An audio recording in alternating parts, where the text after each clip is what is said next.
How would it feel to watch 12 years of your life be destroyed with a smirk across the polished mahogany table? Richard's lips curled into a smirk that I once found charming, now cruel, as he leaned back in his expensive chair ready to declare victory. The mediation room with its sterile elegance was like a stage for his performance, and I, Lucy Novak, 38 and broken, was the audience he expected to destroy. My hands trembled beneath the table, but I tried to keep my face neutral, clinging to the hope that there was still something, anything left to salvage from the life I thought we had built together. Richard's voice cut through the silence, sharp and dramatic. Lucy is getting nothing beyond what was stated in the prenuptial agreement. He announced each word, a carefully calculated blow. The house is mine. The investments are mine. The vacation home is mine. He emphasized each mine with a tap of his fingers, as if carving his claim into wood. His attorney Berkowitz, a shark in a tailored suit, nodded with practiced sympathy, while my attorney Jessica Lockhart stood still beside me, her face a mask of calm. I was startled when Richard leaned forward, his eyes sparkling. "You should read the fine print, honey," he said. "The caress now a weapon." The words stung, a reminder of the naive 26-year-old girl who had signed that prenuptial agreement, overwhelmed by his ambition and the promise of a shared future. 12 years I had spent that time supporting his career, hosting business dinners at our suburban Chicago home, renovating his properties until my hands ached, and editing his presentations late into the night. I thought we were building a life ours, not his. Now he had left me with only the clothes in my closet and a 5-year-old Honda. My architectural history degree, my freelance museum work, all for him felt like distant dreams. And what exactly did Lucy get? Jessica asked, her voice flat, cutting through my whirling thoughts. Richard laughed, spreading his arms wide. Her personal effects and the Honda, as stated in the agreement she signed 12 years ago. The room grew smaller, the air heavier as I struggled to breathe in the wake of the betrayal. Jessica's hand found my arm under the table, steadying me. "We'll need a moment," she said, gathering her papers with deliberate calm. The mediator, a gray-haired man with a neutral scowl, nodded and showed us to a small conference room at the end of the hall. When the door closed, I sank into my chair, my voice barely above a whisper. "He's right, isn't he? I signed it." Jessica didn't respond immediately, her silence deliberate as she opened her briefcase. My heart pounded between fear and a glimmer of hope. What could she possibly have that could change this? Richard's smirk was still in my mind, but Jessica's calm determination hinted at something he'd missed, something that could turn his checkmate into a false move. How do you rebuild a life when the man you loved hides the blueprint? In the dim light of the conference room, I sit, shoulders slumped, staring at the prenup I haven't seen in 12 years. Its pages a ghost from a past where I trusted Richard implicitly. I'm unraveling the naivety of my 26-year-old self, who believed his promises of ours over a document locked in his safe deposit box. The mediation room's tension lingers. Richard's smirk a fresh wound, but Jessica's steady gaze pulls me back, her leather portfolio open like a map to salvation. What secret could page 7 hold to undo the life he's claiming as his alone? I was an idiot. I say, my voice bitter as I admit the truth. Richard said the prenup was a formality, that everything we built would be ours together. I never checked the safe deposit box. Jessica's eyes soften, but her tone is precise. No, Lucy. Richard was the idiot. He never read page 7.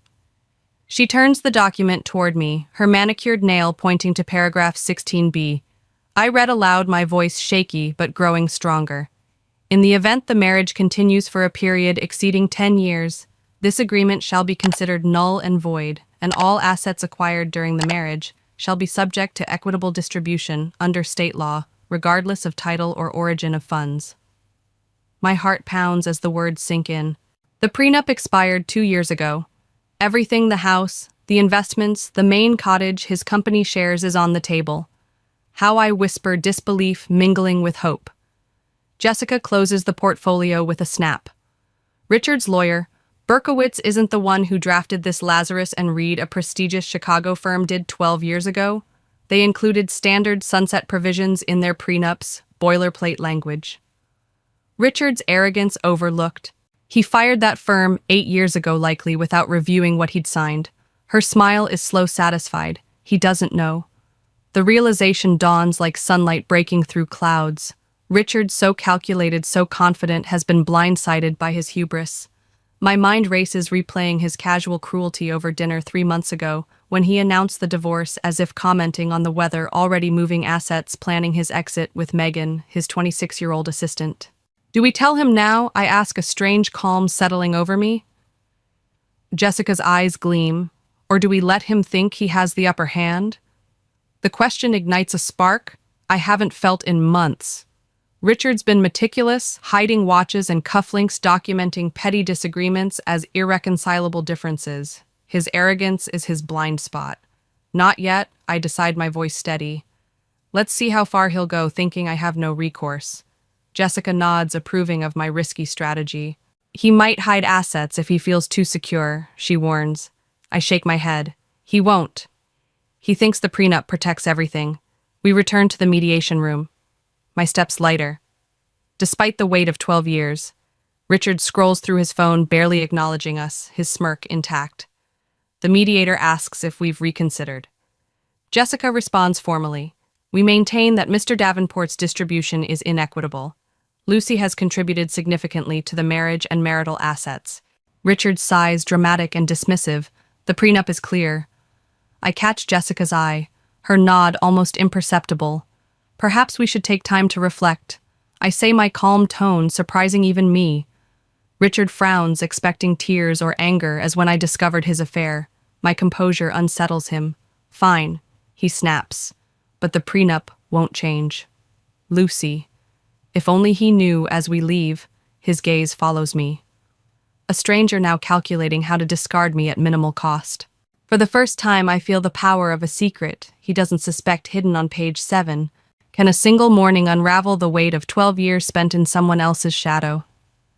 Standing in the kitchen of what Richard now calls his house, I trace the marble countertop's veins, their wave-like pattern, a quiet reminder of the ocean beaches I loved as a child.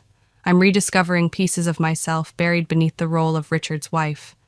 And this morning, with the prenup's secret tucked like a shield in my heart, I feel a spark of defiance. The coffee in my mug has gone cold, forgotten, as memories swirl renovations. I spearheaded clients, I charmed late nights, rebuilding Richard's confidence after a failed deal. Yet his voice, sharp and impatient, slices through. Are you still here? He stands in the doorway, AirPods in hand, running clothes clinging to his frame. His presence an intrusion in the home we built together in suburban Chicago. I live here. I snap, sharper than intended, my voice echoing in the high-ceilinged space. For now, he retorts, rolling his eyes. Berkowitz says you should find an apartment within 10 miles. I want this house on the market by summer. The casual cruelty steals my breath, reducing our lives to a transaction. I sip the cold coffee, steadying myself.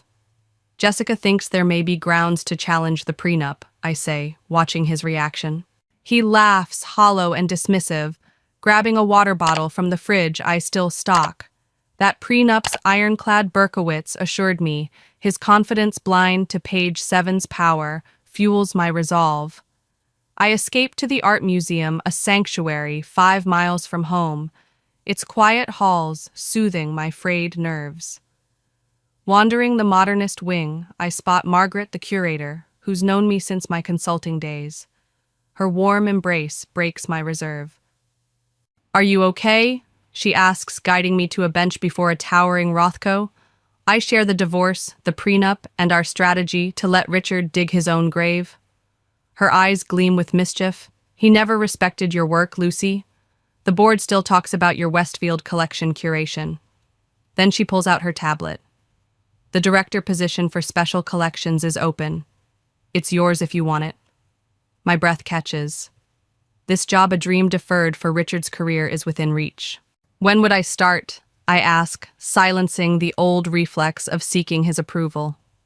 Next month, Margaret beams after your divorce drama settles. Possibility blooms a future unshackled from his shadow. That evening, I dine with the Whitmans, Richard's key clients, at a Lincoln Park restaurant. Its warm lights a contrast to the mediation's chill.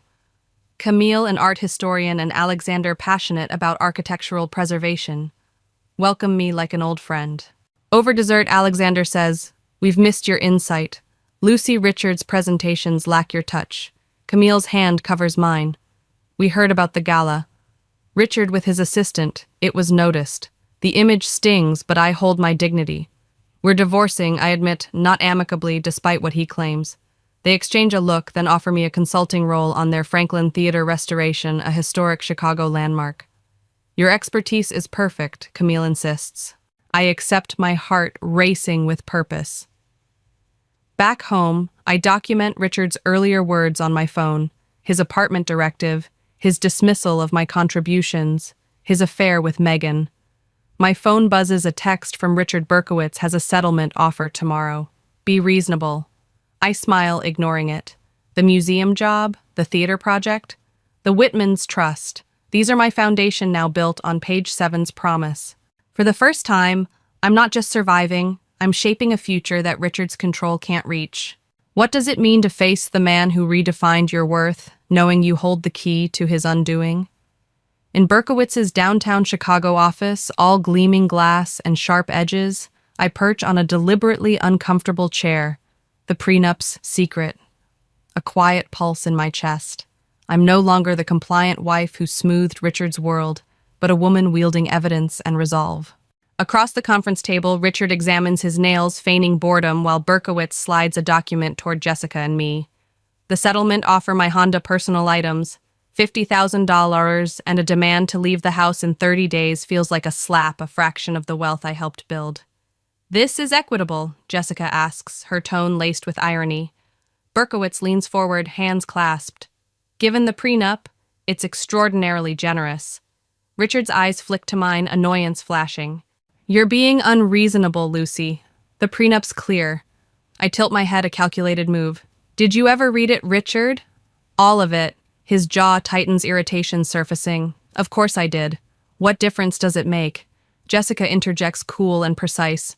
Prenups aren't always enforceable. Berkowitz's smile is thin. This one's airtight. I've reviewed it thoroughly. I wonder if he has, or if he's as careless as Richard blind to page 7's trap.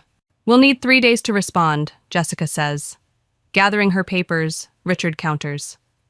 One day I have a buyer for the house. His urgency betrays a crack in his armor, and I savor it. At home, the air shifts when I spot a sleek convertible parked out front, its top down, despite the cool spring breeze. Laughter spills from the kitchen. Richard's low chuckle and a woman's voice. My stomach clenches as I step inside, my footsteps deliberate on the hardwood I chose.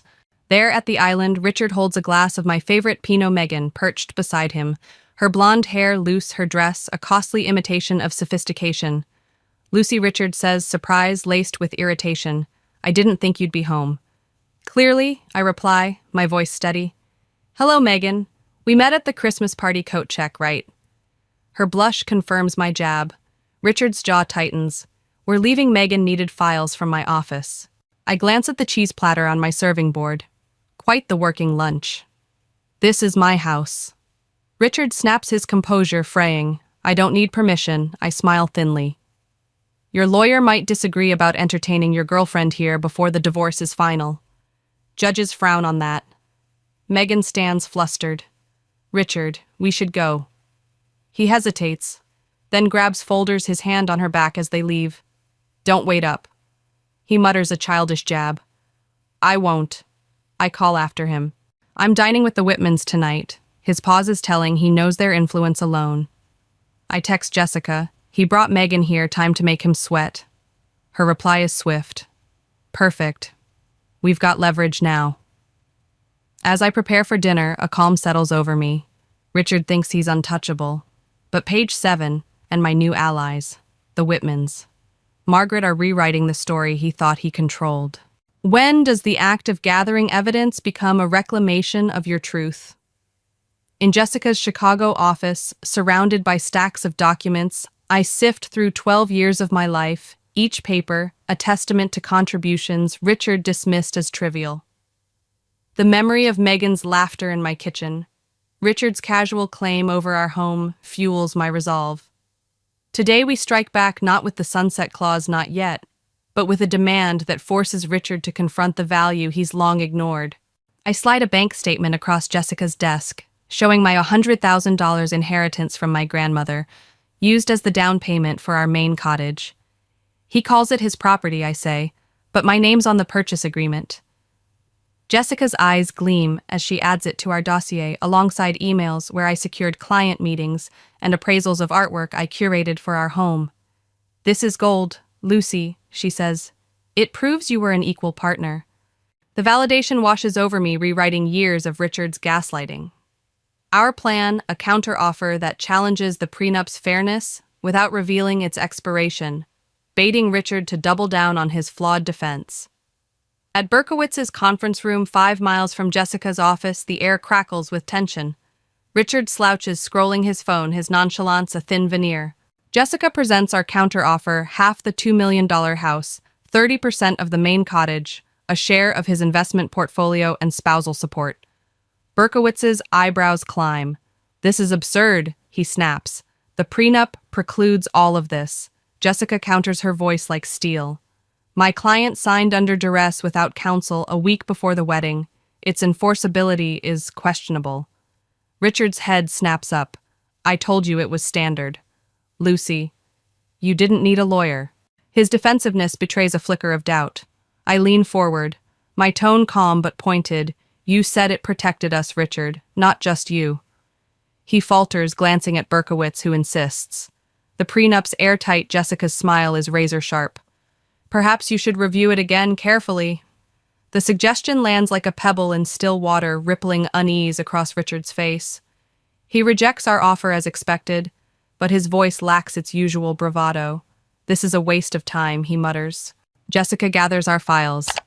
"We'll respond to your rejection within a week." "Consider your position outside," she murmurs. He's rattled.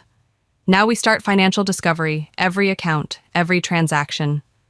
The strategy: uncover hidden assets while Richard clings to the prenup's illusion. Back home, I find Richard in his study papers, strewn across his desk. 2 job offers now, he sneers, referencing my museum and theater roles. Convenient timing.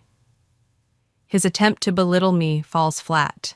"I could have had them years ago," I say, "if I hadn't prioritized your career." His eyes narrowed, calculating the threat of my independence. "Be reasonable, Lucy," he warns. "Berkowitz won't wait forever." I smile, turning away. Neither will I. As I climb the stairs, Jessica's text confirms our next meeting. The prenup secret waits a trump card will play when Richard's overconfidence peaks.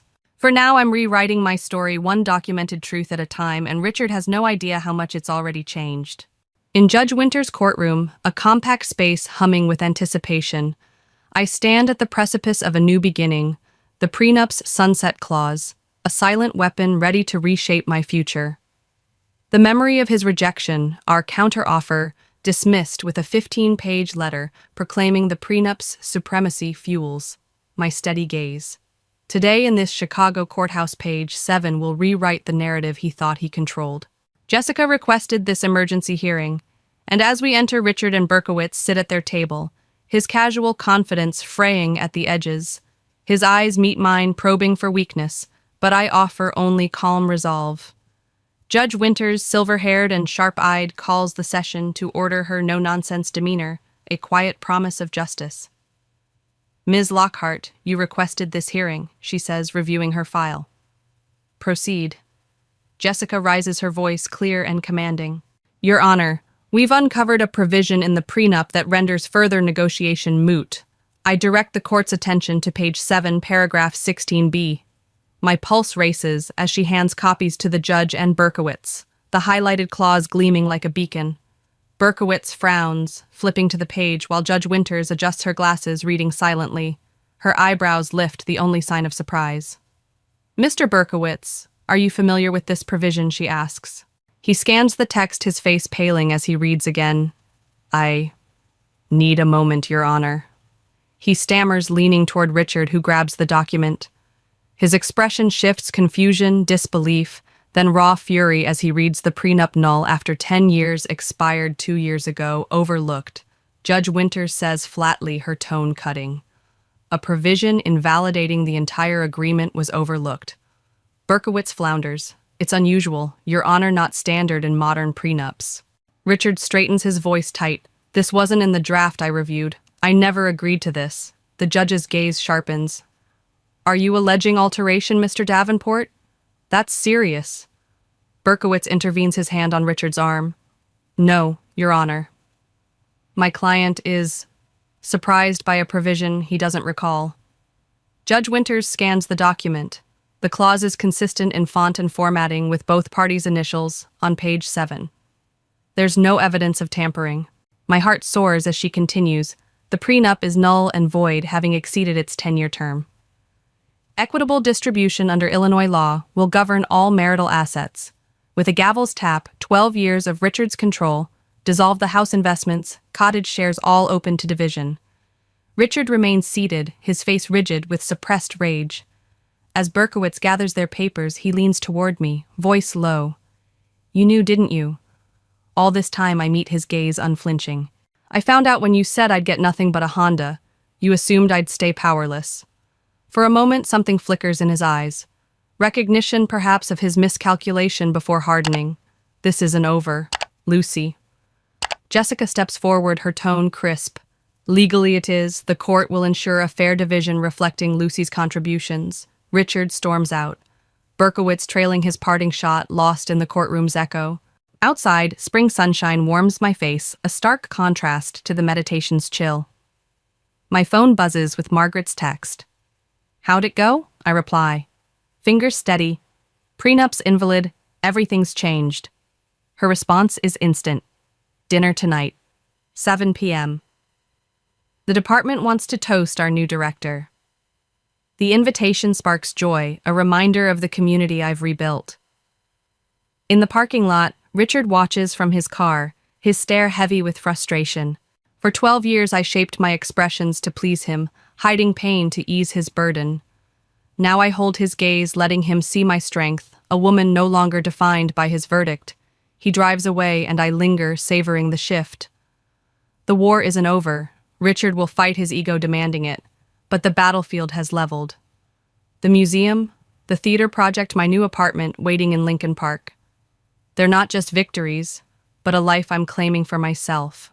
Page 7 gave me leverage, but I've reclaimed something greater. My worth written in every choice I now make freely. As I walk to my car, the future unfolds, not as Richard's ex-wife, but as Lucy Novak, architect of my own story.